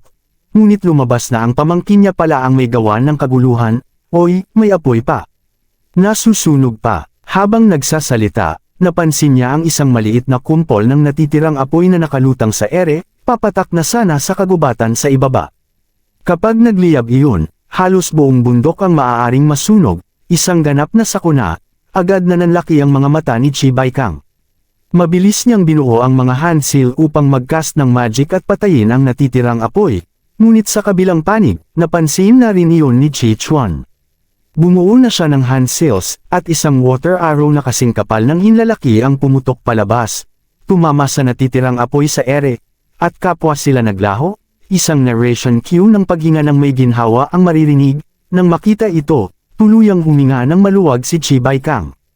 Ibinaba niya ang kanyang mga kamay at pinawi ang hand seals, pagkatapos, humarap siya kay Chi Chuan at pinagalitan ito. Chuan, bata ka pa at likas na mapaglaro? Hindi na ako magdadagdag pa. Pero ang apoy ay hindi laruan. Kapag hindi ka naging maingat, baka masira ang halos buong bundok. Second uncle, tinanggal ko lang naman ang hindi pinangalan ng punong iyon dahil hinaharangan nito ang sikat ng araw sa spirit grasses. Wala namang napinsala, hindi ba? Innocent na itinuro ni Chi Chuan ang isang maliit na spirit field na hindi kalayuan mula sa abo. Sa maliit na spirit field na iyon, may ilang hindi kilalang spirit grass na itinanam. Ngunit ang mga dahon ay naninilaw at bahagyang nalalanta, malinaw na kulang sa sikat ng araw. Ang mga spirit grass na itinanam ko ay karamihan semi-wild lang at hindi gaanong mahal sa spirit stones. Pero ang punong iyon itinanam ko iyon decades ago. May pinagsamahan na kami. Ngayon sinunog mapuno ng panghihinayang ang tono ni Chi Baikang habang sinasaway si Chi Chuan. Sige po, mali ako. Agad na umamin si Chi Chuan, mukhang nag-overthink siya. Batay sa magulo at halos ligaw na ayos ng spirit field sa pick na ito, tila basta-basta lang talagang nagtatanim si second uncle ng matitibay na spirit plants para ipalit sa kaunting spirit stone resources, nang hindi na kailangang alagaan ng gusto. Hay, sa pagkakataong ito, palalampasin ko. Pero huwag na sanang maulit pagkakita na umamin si Chi Chuan, napabuntong hininga si Chi Baikang. Sa kabutihang palad, hindi kumalat ang apoy, at ordinaryong puno lang iyon, hindi isang spirit plant. At higit sa lahat, hindi yun mas mahalaga kaysa sa pamilya. Bata pa ang pamangkin niya, natural lang ang pagiging makulat. Sa susunod na mag-e-eksperimento ka sa magic, tawagin mo ako para mabantayan. Kung hindi dahil sa water arrow mo kanina biglang napahinto si Chi Baikang sa kalagitnaan ng kanyang sasabihin, doon lang niya tuluyang napagtanto. Sa kaguluhan kanina, nakalimutan niya na si Chi Chuan ay nasa Chi Refining first layer pa lamang at kaka-breakthrough lang kamakailan, paano niya nagawang i-cast ang water arrow technique. At hindi lang iyon, pati ang fireball technique. At Chuan ikaw na master mo na ang fireball technique. At hindi lang iyon, pati ang water arrow technique. Dalawang spells na agad. Hindi makapaniwala ang tanong ni Chi Baikang, opo. Hindi pa nga po ganoon katagal mula nang mamaster ko sila, tumanggo si Chi Chuan, matagal na niyang inihanda ang water arrow technique bilang panangga. Kung wala iyon, hindi siya basta-basta susubok magsunog ng puno dahil sa panganib ng pagkalat ng apoy, dalawa na agad. Paano nangyari iyon? Kalahating buwan pa lang ang lumipas. Hindi napigilan ni Chi Baikang na mapabulalas. Naaalala na kalahating buwan pa lang ang nakalipas mula nang imungkahi niyang mag-practice ng magic si Chi Chuan. Noon, mahigit isang buwan ang ginugol niya para lamang mamaster ang fireball technique. Ngayon, si Chi Chuan ay nakamaster na ng 2 spell sa loob ng kalahating buwan. Gusto sanang sabihin ni Chi Chuan na namaster na rin niya ang lahat ng 5 basic 5 elements magic spells ng evergreen technique. Ngunit nang makita niya ang kasalukuyang ekspresyon ni second uncle, minabuti niyang huwag na itong banggitin, baka lalo lamang itong malito. Matagal na tinitigan ni Chi Baikang si Chi Chuan, saka tumingin sa bantan ng abo. Hinaplos niya ang kanyang balbas at nagmuni-muni, at Chuan mukhang likas kang may talento sa magic, kung makakapag-breakthrough ka hanggang sa Chi Refining middle stage, hindi magiging mahina ang lakas mo. Tandaan mo, sa loob ng pamilya, bukod sa iilang Chi Refining late stage elders, ang Chi Refining middle stage ang tunay na backbone.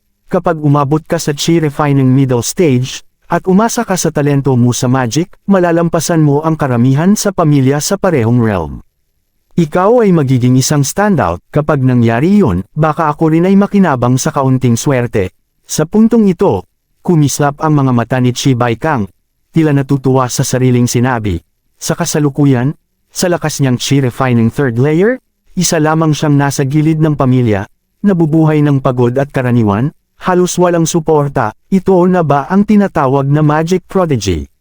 Nagulat si Chi Chuan. Ngayon niya lang napagtanto na ang pagmaster ng 5 basic 5 elements magic spells sa loob ng kalahating buwan ay mas pambihira pala kaysa sa inaakala niya, at Chuan bahagyang tumawa si Chi Baikang at tila may idadagdag pa sana. Isang narration cue ng napakalakas na tunog ng kampana ang biglang umalangaw mula sa itaas ng Red Maple Valley. Isang malakas na tunog ng bell ang kumalat sa lahat ng direksyon, agad na gumising sa bawat mountain peak. Nagbago ang ekspresyon ni Chi Baikang. Agad siyang tumingin sa direksyon ng main peak, ang pinanggalingan ng tunog. Nagulat din si Chi Chuan at tumingin roon, hindi alam kung ano ang nangyayari. Nakita niyang may mga figure na lumitaw sa iba't ibang peaks. Nagmamadaling patungo sa main peak. Ano po ang nangyari? Tanong ni Chi Chuan, sumama ka sa akin sa main peak. Seryoso ang mukha ni Chi Baikang habang nagsasalita. Mabilis siyang bumaba ng bundok, at ang boses niya ay may halong kaba. Ang pagtunog ng bell sa main peak ay nangangahulugan ng isang malaking pangyayari na apektado ang buong pamilya. Lahat ng cultivators ng Chi family ay kailangang magtungo agad sa main peak talaga. Mukhang may napakalaking nangyari. Nagulat si Chi Chuan, ngunit hindi na siya nagatubili. Agad siyang sumunod kay second uncle patungo sa main peak. Chapter 9, laban makalipas ang ilang panahon. Main peak, Council Great Hall, bilang spiritual land ng Chi family. Ang Red Maple Valley ay may Tier 1 upper grade spirit vein sa ilalim nito, ngunit bahagi lamang ng main peak ang may konsentrasyon ng spiritual Chi na umaabot sa Tier 1 upper grade, at iyon din ang lugar kung saan nakaseklusyon ang ancestor ng Chi family. Ang ibang peaks ay nasa Tier 1 middle lower grade ang antas batay sa konsentrasyon ng spiritual Chi. May ilang lugar pa nga na kahit ang mga elder na nakaseklusyon, Tier 1 middle grade lang ang naaabot sa pinakamatindi. Sa main peak, maraming halls at pavilions ang itinayo upang asikasuhin ang masalimuot na affairs ng pamilya. Ngunit ang pinakamahalaga sa lahat ay ang Council Great Hall, dahil lahat ng mahahalagang desisyon tungkol sa direksyon ng pamilya ay dito ginagawa. Sa sandaling ito, sa maluwag at maliwanag na Council Great Hall, nakasabit ang isang malaking at napakagandang landscape painting, isang buong tanawin ng Red Maple Valley. Sa ilalim ng painting, nakahanay ang mga Red Maple Spiritwood armchairs, at sa gitna, may isang mahinang tingnan na matandang cultivator na nakaupo. Bahagyang nakapikit ang mga mata niya, at mahigpit ang pagkakunot ng noo, na parang dinadala ang isang mabigat na alalahanin. Mukha siyang ordinaryo, pero sa loob niya, may nakatagong napakalakas na alon ng mana. Siya si Chi Wuyu, ang nag-iisang foundation establishment ancestor ng Chi family. Sa tabi ni Chi Wuyu, naroon ang mga elders ng Chi family, pawang may Chi refining late-stage cultivation. Karamihan ay matatanda na, at 2 o 3 lamang ang mukhang middle-aged. Sa loob ng hall, nakaayos ang mga upuan ng may pagitan sa bawat hanay. Ngayon, halos lahat ng cultivators ng Chi family, maliban sa mga nasa labas para sa trabaho, humigit kumulang 70 hanggang 80 people, ay nagtipon, at umupo ayon sa antas ng kanilang lakas. Sina Chi Chuan at Chi Baikang, isa ay Chi refining first layer at ang isa ay Chi refining third layer. Natural na nakaupo sa pinakahuling hanay at pangalawa sa huli. Sumulyap si Chi Chuan sa paligid ng last row at napansin niyang wala roon ang mga immortal seeds na kasabay niyang nasubukan ng spirit root noong araw na iyon. Ang mga immortal seeds na hindi pa nakakapasok sa Chi refining first layer malamang hindi pa itinuturing na bahagi ng main lineage. Kaya hindi sila pwedeng sumali sa family council. Iyon ang hinuhan ni Chi Chuan. Pagtingin niya sa unahan, napansin din niya na hindi ganoon karami ang Chi refining middle stage cultivators na mas malapit sa harap, mga around 20 lang, at pagdating sa Chi refining late stage elders, iilan lamang talaga. Kabilang doon ang preaching elder na nakita niya noong araw sa inheritance hall. Nang makita niya ang preaching elder, naalala ni Chi Chuan ang red-clothed girl sa araw na iyon. Sa isang sulyap sa loob ng hall, namataan niya ang pulang robe na figure, descendant kaya siya ng preaching elder. Tahimik na naisip ni Chi Chuan, pero matapos ang isang sulyap, agad niyang inalis ang tingin. Nang tumingin ulit si Chi Chuan sa unahan, ang clan leader na si Chi Wuyu sa pinakadulo ng hall ay muling nagmulat ng mga mata. Sinuyod ang buong hall, at nagsalita, "Lahat, para hindi napahabain, kaya ko kayo tinawag ngayon dahil may lumitaw na Secret Realm 200 miles southwest ng Red Maple Valley." Secret Realm. Pagkasabi pa lang nito, bahagyang nagiba ang ekspresyon ng lahat sa hall. May mga matang nagningning sa excitement at pagnanasa, pero may iba ring halatang kinabahan at nagsimulang mag-alala. Dahil sa Secret Realm, may pagkakataon na para umangat at yumaman pero may kapalit itong panganib. At kahit hindi ka pumasok sa Secret Realm, pwedeng ikaw pa rin ang lapitan ng gulo.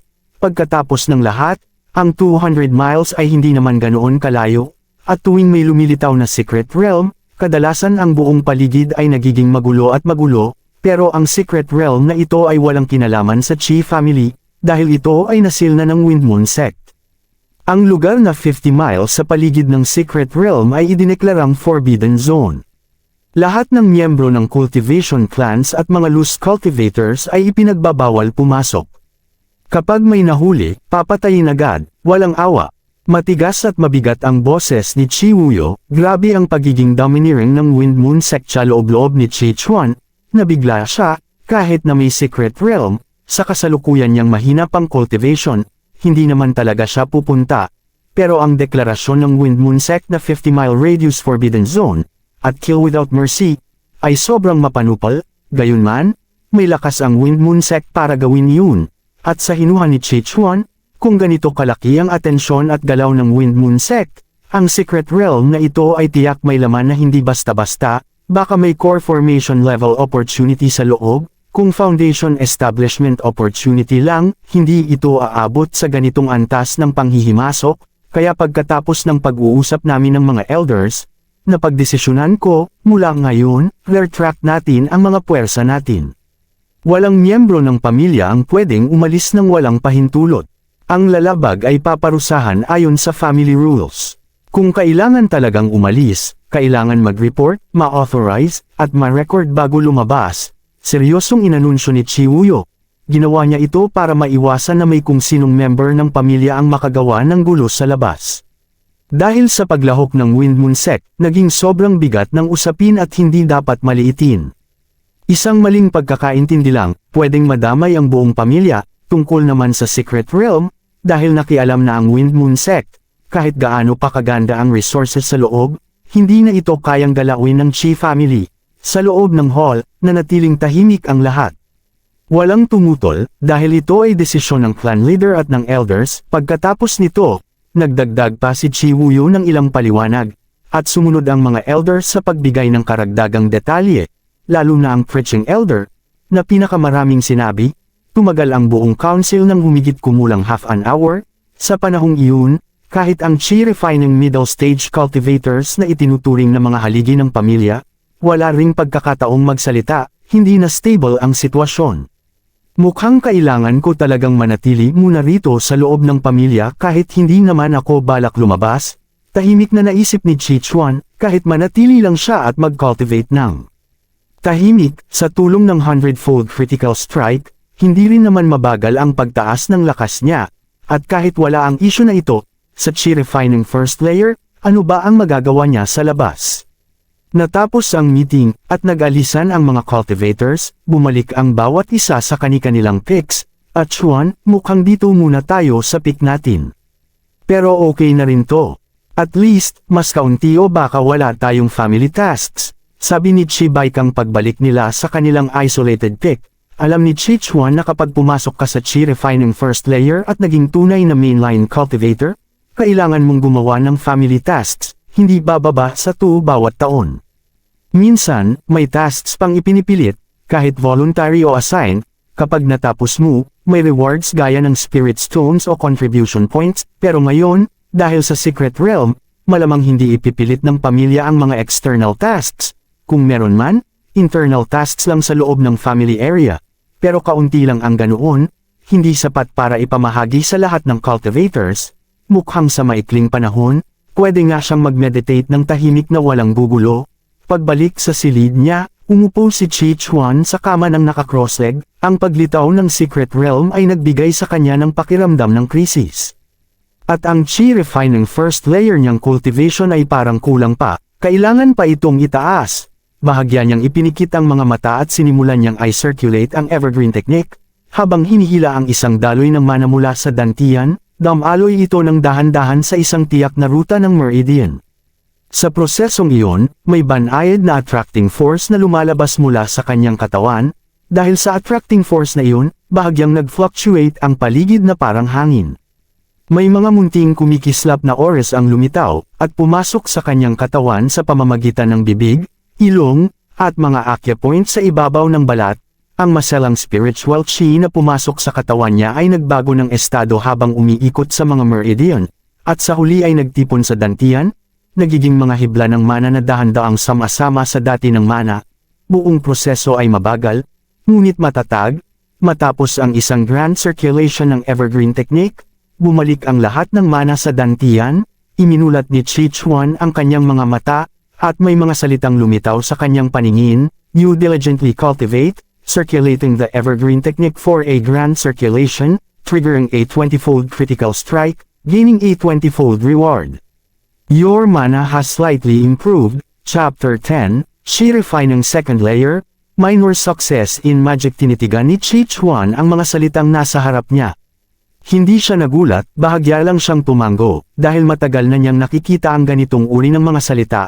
Noong kalahating buwan pa lamang ang nakalipas, nang una niyang simulan ang pag-aaral ng fireball technique at gamitin ang 100-fold critical strike para sa improvement, hindi niya pinabayaan ang pagpapalakas ng kanyang cultivation realm. Sa immortal world, sa huli, ang cultivation realm pa rin ang pinakamahalaga. Gayunpaman, sa nakaraang kalahating buwan, ang pangunahing focus ni Chi Chuan ay ang basic 5 elements magic. Tungkol naman sa cultivation, regular lang niyang ginagawa ang ilang circulation araw-araw, pero kahit ganoon, sapat na iyon para maranasan niya ang pagpapahusay ng cultivation realm sa tulong ng 100-fold critical strike. Sa sandaling ito, bahagyang ipinikit ni Chi Chuan ang kanyang mga mata at dinama ang mana sa loob ng kanyang katawan. Malinaw niyang naramdaman na ang kabuuang dami ng mana sa loob niya ay bahagyang nadagdagan. Ang pagtaas na ito ay hindi masyadong kapansin-pansin sa antas ng realm, pero hindi rin ito maliit. Pagkatapos ng lahat, isang grand circulation lang ng evergreen technique ang kanyang Ginawa, ayon sa normal na cultivation speed ng isang lower 8th grade spirit root, ang pagtaas ng mana mula sa isang grand circulation ay halos hindi maramdaman. Ang malinaw na pagbuti ngayon ay dahil sa 20-fold critical strike, na pinatindi pa ng 20-fold gain, hindi masama. Susunod, magpapatuloy pa, muling ipinikit ni Chichuan ang kanyang mga mata at nagsimulang mag-cultivate. You worked hard at cultivating, operated the evergreen technique for a grand circulation, triggered a 10-fold critical strike, gained a 10-fold gain, and your mana was slightly enhanced. You worked hard at cultivating, operated the evergreen technique for a grand circulation, triggered an 8-fold critical strike, gained an 8-fold gain, and your mana was slightly enhanced. Gayunpaman, kahit gusto pa ni Chichuan na ipagpatuloy ang cultivation gamit ang 100-fold critical strike, hindi na ito posible.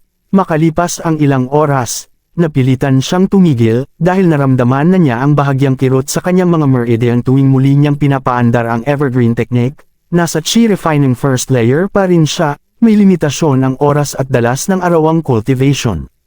Ang limitasyong ito ay nagmumula sa kanyang pisikal na kalagayan. Kapag lumampas dito, masisira ang kanyang mga meridian, dahil hindi na niya kayang itaas pa ang kanyang cultivation realm sa sandaling iyon, napilitan siyang lumipat sa pag-practice ng magic, fireball technique. Bumuo si Chichuan ng mga hand seal gamit ang dalawang kamay at bumigkas ng incantation. Pagkatapos, itinaas niya ang kanyang kanang kamay, at isang pulang fireball na kasing laki ng red date ang lumitaw sa kanyang palad, na buo mula sa mana. Matapos makondense ang fireball, hindi niya ito agad pinawi. Pinanatili niya ito ng sandali bago tuluyang bawiin ang mana. Sa harap niya, muling lumitaw ang mga salita, "You successfully cast the fireball technique once and maintained it for some time, triggering a 30-fold critical strike, gaining a 30-fold gain, and your proficiency in the fireball technique was slightly enhanced." Malinaw na naramdaman ni Chichuan na ang mastery ng fireball technique niya ay umusad pa ng kaunti mula sa entry level patungo sa minor success realm. Kaya pala 30-fold critical strike ang lumabas. May bahagyang kasiyahan sa mukha ni Chichuan. Sunod, sabay kong pahuhusayan ang cultivation at magic, hindi lang ang fireball technique, pati ang water arrow technique at ang iba pang basic 5 elements magic ay kailangang sabay-sabay na palakasin. Habang si Chichuan ay tahimik at masigasig na nagpa-practice, ang mundo sa labas ay lalong nagiging magulo. Dahil sa utos ng Wind Moon Sect, halos lahat ng cultivation clans, maging foundation establishment clans man, maliliit na clans, o mga declining clans, ay masunuring umiwas sa lugar kung saan lumitaw ang secret realm. Maraming pamilya na malapit sa 50-mile forbidden zone, tulad ng Chi family, ang mahigpit ding pinigilan ang kanilang mga cultivator na lumabas. Gayunpaman, hindi lahat ng pamilya ay may parehong pag-iisip, may ilan pang sinamantala ang kaguluhan upang umatake sa ibang pamilya. Sa lihim, may mga pamilyang palihim na tumitingin sa direksyon ng secret realm, bagamat kakaunti lamang ang may lakas ng loob na kumilos. Mabilis na lumipas ang panahon, at sa isang kisap mata, isang taon ang nakalipas. Sa araw na ito, you worked hard at cultivating, operated the evergreen technique for a grand circulation, triggered a 40-fold critical strike, gained a 40-fold gain, and your mana was slightly enhanced. You successfully advanced to Chi refining second layer. Nakaupo si Chichuan ng naka-cross-legged at dahan-daang iminulat ang kanyang mga mata. Kasabay ng paglitaw ng mga salita, malinaw niyang naramdaman ang malaking pagtaas ng kabuoang mana sa loob ng kanyang katawan. Sa puntong ito, ang lalim ng kanyang mana, kumpara noong kakapasok pa lamang niya sa Chi refining first layer, ay hindi na maihahambing. Opisyal na siyang nakaabot sa Chi refining second layer. Pagkatapos ng lahat, ang unang 3 layers ng Chi refining ay pawang tungkol lamang sa pag-iipon ng mana. Kapag umabot sa tiyak na antas ang mana, natural na ungat ang realm, nang walang bottleneck, tanging sa paglapit sa Chi refining 4th layer lilito ang isang maliit na checkpoint, ang middle stage bottleneck. Kahit maliit lang ito, maraming cultivator ang natitigil dito. Matapos maabot ang Chi refining second layer, isang bahagyang ngiti ang lumitaw sa mga mata ni Chichuan. Pakiramdam niya, sa mana pa lang, kayang-kaya na niyang lubusang talunin ang dating sarili niya na nasa Chi refining first layer. Ngunit sa loob ng isang taong ito, hindi lamang realm ang kanyang pinahusay, fireball technique. Mabilis na bumuo si Chichuan ng hand seal. Sa susunod na sandali, isang pulang fireball ang sumiklab sa kanyang palad. Hindi na ito kasing laki lang ng Red Day tulad noon, ngayon, ang fireball ay kasing laki na ng kalahating kamao. Bukod dito, kapansin-pansing bumilis ang bilis ng kanyang spellcasting, ito ay dahil ang fireball technique niya. Matapos ang isang taon ng pagsisikap at ang suporta ng 100-fold critical strike, ay umabot na sa minor success realm. Ang fireball technique sa minor success realm ay may sapat ng lakas sa early at middle stages ng chi refining, at maituturing na isang disenteng panglaban. Kung ang kalaban ay may entry-level water arrow technique lamang, ang fireball na kasing laki ng kamao ay bahagyang hihina lang. Ang natitirang lakas nito, kapag tumama sa isang early to middle stage chi refining cultivator, ay sapat na para magdulot ng malubhang pinsala, o kahit kamatayan. Gayunpaman, hindi lamang ang fireball technique ang umabot sa minor success sa loob ng taong ito, sa katunayan, lahat ng kanyang basic 5 elements magic ay umabot na rin sa minor success. Ang resulta na ito ay hindi lamang dahil sa halos buong dedikasyon niya sa pag-practice ng magic sa labas ng cultivation, kundi dahil din sa napakataas na multiplier ng Golden Finger, na siyang naging pinakamahalagang dahilan. Chi refining second layer, lahat ng basic 5 elements magic nasa minor success sa early at middle stages ng chi refining, hindi na ito maituturing na mahina, hindi ba? Tahimik na naisip ni Chi Chuan, at isang ngiti ang lumitaw sa kanyang mukha, lumabas siya ng bahay at tumayo sa Independent Mountain Peak, minasdan ang malayong tanawin, makalipas ang ilang sandali, nagsimula siyang mag-abala sa spirit field sa peak. Sa nakaraang isang taon, bukod sa pagpapractice, paminsan-minsan ay inaasikaso rin niya ang magulong spirit fields na ito. Sa ilalim ng kanyang pangangalaga, ang dating napakagulong mga taniman ay nagkaroon na ng kaunting kaayusan. Ang ilang hindi kilalang spirit plants at spirit grass ay mas naging maayos na rin ang paglago. Bagamat hindi siya isang spirit plant cultivator at kulang sa karanasan sa pagtatanim at pag-aalaga ng spirit plants, sa kabutihang palad, ang mga spirit plants na ito, kahit mahaba ang growth cycle at mababa ang halaga, ay matitibay at hindi madaling mamatay, hanggat hindi siya pabaya, sapat na ang normal na pag-aalaga para manatiling buhay ang mga ito, at kahit may mamatay man na ilan, wala ring gaanong epekto, gaya ng sabi ng second uncle niya, hindi naman sila ganoon kahalaga sa spirit stones. Sa loob ng isang taong ito, bagamat inaasikaso lamang niya ang mga ito kapag may oras at gana siya, ang kanyang mga pamamaraan sa pag-aalaga, kahit hindi malalim, ay unti-unti nang nagkakaroon ng anyo ng kasanayan. Makalipas ang kalahating oras, tumuwid si Chi Chuan mula sa spirit fields, huminga ng malalim, at nakaramdam ng gaan sa katawan. You diligently tended the spirit plants for half an hour, triggering a threefold critical strike, gaining a threefold gain, and your experience and skills in tending spirit plants were slightly enhanced. Malinaw na ang kasalukuyang kakayahan ni Chi Chuan na gawing epektibo ang pag-aalaga sa mga spirit grasses ay dahil na rin dito.